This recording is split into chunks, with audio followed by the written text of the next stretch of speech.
Yeah, a good afternoon, traders. So we're back up into this other section of our video. For those of you guys that haven't watched all the videos within our beginner series, you should try to go back and get to watch those videos because understanding all those things is the premise from which you're going to be in position to understand all the content that we get to add on. So yeah, so it should all work consecutively. You get to understand the things that you put out first, then you finally get to where we are right now. Okay, so that you can be positioned to utilize all that knowledge. So where we left off in our previous video, we're basically looking at an introduction to technical analysis. Yeah, I had given a really exhaustive breakdown in regards to whatever technical analysis is. However, what I've come out here to do today is to get to expound on, basically technical analysis, so that you guys can have an overall understanding of the concepts that are embedded. Okay. So when we last looked at technical analysis, we kind of like went over a trend, what a trend is. We looked at a downtrend, then we also looked at a sideways trend, as well as an uptrend. Okay. So to proceed in today's episode, maybe we are going to continue dwelling around the bullish market, what the bullish market is. So, yeah, I was trying to tell you that the bullish market is the one where the market is trending to the upside. Okay. For instance, in a case scenario like this one, where we're having price push to the upside, this specific section of the market will be an uptrend. And similarly, this other section of the market is going to be a downtrend. So if we get to find an area where price is moving sideways, we could say an area like this, okay, in this region. I could eliminate this and instead have something like this within this region. Okay, this is some sort of sideways kind of market. So we're saying in a bullish market or a market that's trending up, when it's trending, when it's trending up, when the market is trending up, we buy. When the market is trending down, we get to sell. So kind of like sit around here. So bearish market, the one that's trending to the downside. So we say we do not trade the sideways market, but other traders do. It only comes with experience. I'll give examples as to how that is done. Okay. So in that regard, where we're talking about the experience, you're going to find price moving within this kind of scenario. Does it mean that you're not going to trade? Well, no. You could actually get to identify trades within an area like that. It's not that all the time the market is always going to be trending to the upside. We could have areas like this one where the market is consolidating, to an area like this, or another area like this one. So with this, the market moves up, comes down, moves up, comes down, moves up, comes down, moves up. So you can identify positions where the market is at the highest point, as well as identify the areas where the market is at the lowest points. So at the highest point, you'll be looking out to sell, and at the lowest point, you'll be looking out to buy. So you sell, the high point, price goes down, and if you're at a low point, you're gonna buy, and price goes to the upside, you have your stop loss slightly below. So basically that's it. So if we get to proceed, we're trying to say a trend line and a trend channel. So in every trending market, whether the trend is up or down, there are buy zones, sell zones, which are divided by trend lines. Okay. So what are those trend lines? In a market, if the market is going to the upside, let's say something like that, we're going to be having buy zones and sell zones. Okay. So the areas of low points of price are going to be buy zones, and the areas of high points of price, like this, are going to be selling points. So we buy at the low points, we sell at the high points. We buy at the low points, so we sell at the high points. Okay, so this is going to be an uptrend. All the pivots to the upside and all the pivots to the downside represent areas of support, areas of resistance. So when you proceed, you're trying to say understanding the buy and sell zones will lead to profitable trades. Trend lines are easily recognizable lines that traders draw on charts to connect a series of prices together or show some data as best fit. The resulting line is then used to give the trader a good idea of the direction in which an investment's value might move. Okay. A trend line is a line drawn over pivot highs or under pivot lows to show the prevailing direction of price. Trend lines are a visual representation of support and resistance in any time frame. They show direction and speed of price and also describe patterns during periods of price concentration. Okay. So when we have areas like this, the trend lines, okay, could have one like that, could have another one like this, then we still have this price coming up, going down, coming up, coming down, coming up. So these high pivots, okay, call them high pivots, are going to be representations of selling points. Okay, then the low pivots, like this one, are going to be representations by points. Why? We've identified that this is our trend line, so every point around here represents a resistance area as long as price is at a high point, so this is resistance.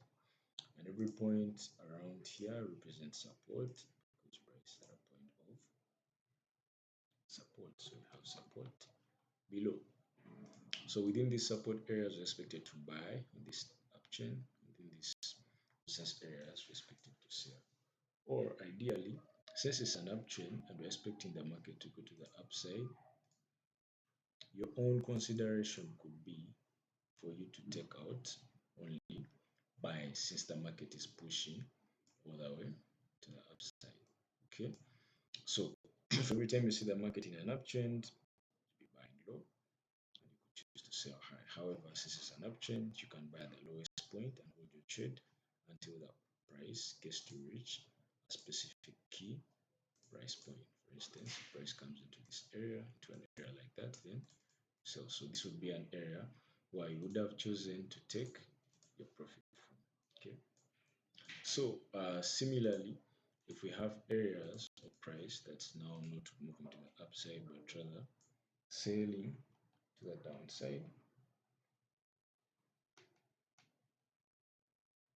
but rather sailing to the downside, we're going to be having price move from an area like this, come to a high pivot point, low pivot point, high pivot point, pivot point, high pivot point, low pivot point, back to high pivot point. So these pivots below here will be representing still levels of support, okay, or areas where we expect to buy from. So this is my area of support. Then above we'll be having areas of resistance. So this is going to be a region of resistance. Okay. So this above is my resistance area and this below is my support area. So similarly, you could sell from a high key point of price since the market is going to the downside and you choose to hold that trade all the way down. However, you have price having low pivot points and having high pivot points. So you could buy at the low pivot points since they represent areas of support, and you could also sell at high pivot points since they're representing areas of resistance. Okay. So when you proceed, a trend line is drawn over pivot highs or pivot lows to show the prevailing direction of price. I'll explain this. Trend lines are visual representation of support and resistance in any time frame. They show direction and speed of price and also describe patterns during periods of price action. I'll also gladly explain that. So when we come here, still, because we want to get to understand everything to the core. So here we're looking at what we call a bullish market. So we're saying in a bullish market uptrend, the market makes a series of higher highs higher lows. So this is the representation. Okay, so you come out here to mark it out for you so that you can clearly understand it. We have a concept that's called market structure. Okay, so we have market structure. So what is market structure? So market structure, so our point of understanding, would be described as the behavior of the market, where the market makes a series of higher highs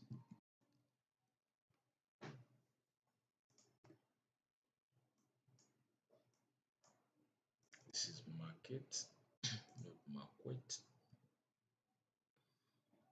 a series of higher highs and higher lows in a, call it an uptrend, whilst making a of lower highs and lower lows in a downtrend.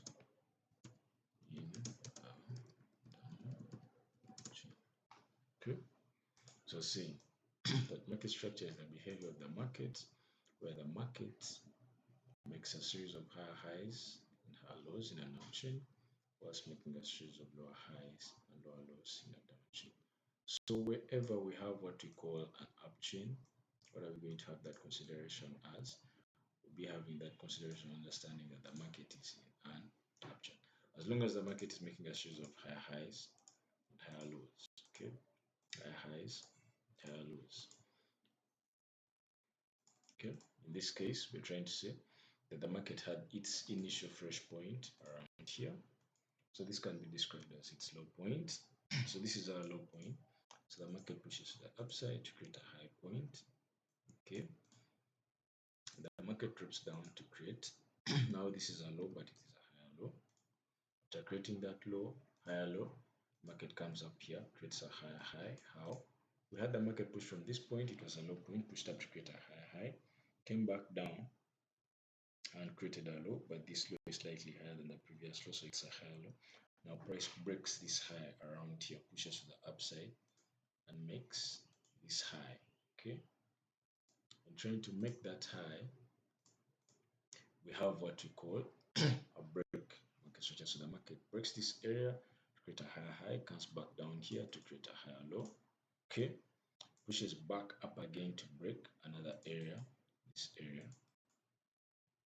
So the market breaks this area again as well to create another higher high. So this is a higher high created, drops back down to create a higher low around here, pushes back up again to create another higher high around here, and then forms a higher low. Now on the last move, price fails to break above, so that we can continue with this overall trend. Higher highs, higher lows, higher highs, higher lows.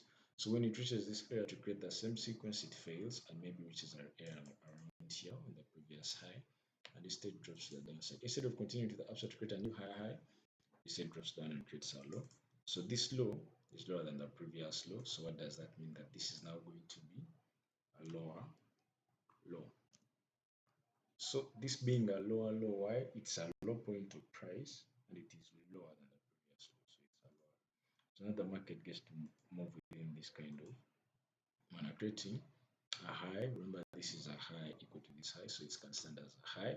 However, this one right here that has been formed after this lower low is not higher than the previous high. So what is it? It is a high and it is a lower high. So this is a lower high, price drops down to create a lower low, lower high, lower low, lower high, lower low, lower high, lower low, up until a point in time where price now fails. Sometimes it can even break and come like somewhere around here, but as long as it transits and breaks a key price point to create a new high that we now have shifted, and we'll be looking into taking buys following the overall market structure.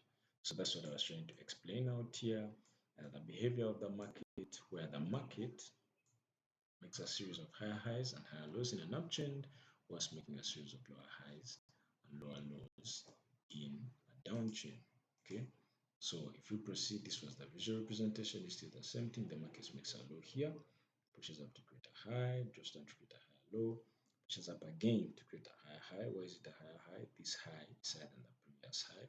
So drops down to create a low, but this low is higher than the previous low. This is the previous low. This low is higher than it. So again comes to the upside, creates another higher high, higher than the previous high, drops down within this whole sequence up until a point in time whereby if price is to continue to the upside. Now you see with this one, it kind of like broke this previous high, but instead came back down, now forming some sort of a low here. So this could be a lower low because this is the previous low, but then this is a low. Okay, so if we continue to the downside, so the bearish or downtrending market is quite opposite to the other one, just like we're describing it out here, having these explanations and everything. So this will be our downtrending market. But also this downtrending market, how is it forming? It forms lower lows and lower highs. For instance, this will be its first high. So it's just a high. So price comes back down to create a lower low, and then it goes up, creates a lower high, comes, creates a lower low, goes up, creates a lower high. So that's how price generally moves in an uptrend. It could continue up until a point in time, maybe say around here. Price, instead of creating a new lower low, just creates a low, then breaks the lower high and creates a new higher high. Comes back here, creates a higher low, higher high, higher low, higher high, like that. Okay. So with this is an illustration for the market in a downtrend. So it's saying in a bearish market or downtrend, the market makes a series of lower highs and lower lows, which we've explained. This is a low point, price pushes up to create a high, drops down to create a lower low, lower high, lower low, lower high, lower low, lower high, up until a point in time where we fail to break this, create a new low, then push the upside. Okay. So out here we're trying to look at what we call support and resistance. So within the tools of technical analysis, we have various tools. We could have support and resistance. We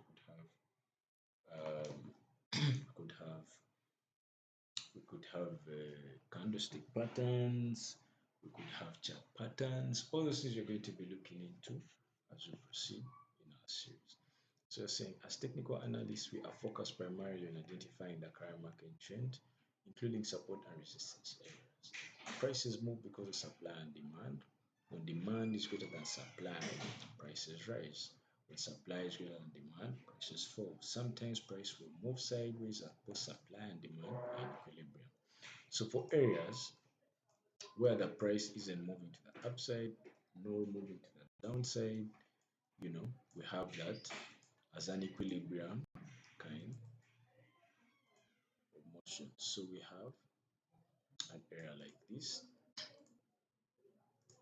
So we have price pushing the upside, comes back down, pushes up, comes back down, pushes up, comes back down. So this is an area of equilibrium. But how are we going to identify our trades? We could choose to take trades from the upside or to the downside, since this is a key price point. So this is going to be our area of resistance. Okay, that's our area of resistance, and then we're going to be having our area of support. So this is our support area below. So you could choose to take trades below at the low points of price, and then we buy within these areas. You have your stop loss slightly below, and then you target the existing high, so the upside. Similarly, when price comes back into this area on the high point of price, you could choose to take out your sell, your hold, or the next key level, and then you have your stop loss slightly below. So we are literally playing around price within a consolidation or a sideways market. So this is going to be a sideways market or consolidating market. Okay, this is going to be a consolidating market or a ranging market. So the market just sets off of key levels of support to resistance, from support to resistance, from support to resistance, from support to resistance, like that, like that. Okay, so if we proceed, saying like many concepts in technical analysis, the explanation and rationale behind technical concepts are relatively easy, but mastery, the application often takes years of practice. So all the things we're looking out here are really important, but they may not necessarily bear fruit right now. Why? Because you have to go over them time and time again. If they look so easy, that's just a misconception or whatever you're thinking about how trading should actually work. Trading is actually a serious business, and most of these questions that we're trying to go over, you should really take them serious if you're to get something out of it. So saying that sideways or consolidating market, in a sideways market or consolidation, the market bounces off of key levels of support and resistance. So we have key levels of support around here, and then levels of resistance. The same thing I've been explaining around here. We expect to buy at support, expect to sell in resistance. So the resistance areas will stand out as our supply areas still, okay? And the support areas could stand out as our demand areas, okay? So these are going to be areas of demand. So we could choose to buy areas of demand, just to sell in areas of supply, just to buy in areas of support, just sell in areas of resistance. It's the same thing, okay? So we proceed, still trying to give a more further reinforcement of support and resistance. This was a different chart, okay? This right here was a different chart.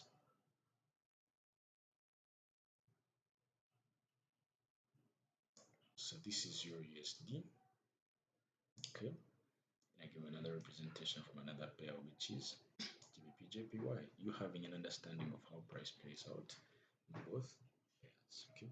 So when we proceed, we'll be looking at candlesticks. So in our next lecture, we're going to be diving down into what candlesticks are, okay? So out here, just to give a brief explanation, we're saying candlesticks are created by up and down movements in the price. While these price movements sometimes appear random, they often form patterns traders use for analysis or trading purposes, okay? So when you look at a chart like this, okay, when you go out and get to look at a chart like this, all these are candlesticks, okay? Their orientation and their formation, if understood clearly, can be positioned to guide us as to where prices go. Okay, if we get to incorporate them within key price points. So candlestick patterns are separated into categories. We have bullish and bearish. Bullish patterns indicate that the price is likely to rise, or bearish patterns indicate that the price is likely to fall. No pattern works over the time, as candlestick patterns represent tendencies in price movement, not guarantees. Okay, so you might have their understanding, but they may not necessarily mean that you now know whatever price is going to do. They are just a guarantee to indicate to you where price is literally going. Okay, yeah, guys. So the next time we're going to be going over these candlesticks, and we get to look at their application in a real time chart. Okay, so thank you for using Tamam Brokerage Services. Have a good day. Don't forget to subscribe to this channel. You hit the notification bell so that you don't get to miss out on the videos that we share out. Okay, you go back to the videos that we sent out, because this is a prior guide. Okay, we're trying to take you from step by step to a point whereby you can actually get to understand price on your own, and you don't really have to depend on anyone. So that being said, you guys have a lovely day. Thank you.